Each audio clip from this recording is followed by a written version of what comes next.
Pour sa première plénière à la tête du Sénat, Samalou Kondé, président de la Chambre haute du Parlement, et les sénateurs devraient statuer sur l'un des dossiers sensibles du pays. Prorogé ou pas, l'état de siège dans les provinces du Nord Kivu et de l'Ituri. Avant de passer au vote, le président du Sénat a autorisé les ministres de la Justice et garde de Sceaux, Constant Moutamba, à procéder à l'économie de ces projets de loi au nom du chef de l'État.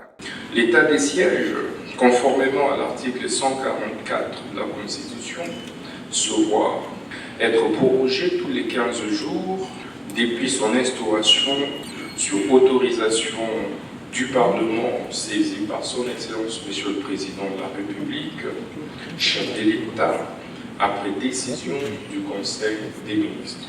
Pour leur part, les sénateurs ont voté oui à la prorogation. Pour l'honorable Clément Mouya Mouboyaï, il n'y avait donc aucune raison que cet état de siège ne soit pas prorogé. Aujourd'hui, il s'est de signaler tout de même qu'il y a ce qu'on déplore sur terrain.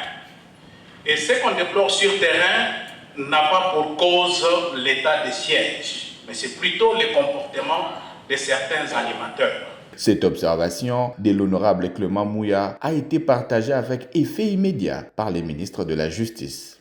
Vous avez fait allusion, notamment l'honorable sénateur Mouya. Je voudrais donc vous inviter, au sortir de cette plénière, que vous puissiez me saisir officiellement par dénonciation ou autre acte pour que je donne immédiatement injonction à l'auditeur général des FARDC afin d'appréhender, je dis bien, quelque auteur que ce soit d'un quelconque dérapage que ce soit dans les provinces où il y a état de siège. L'élu du Kasaï, Achikapa, a par la suite sollicité une évaluation de l'état des sièges dans l'optique d'une évaluation convenable.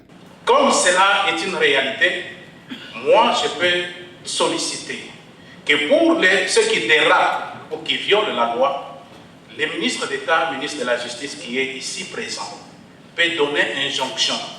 Sinon, ce n'est pas au procureur général, mais plutôt à l'auditeur, de pouvoir mettre en mouvement une action pénale contre ceux qui violent la loi.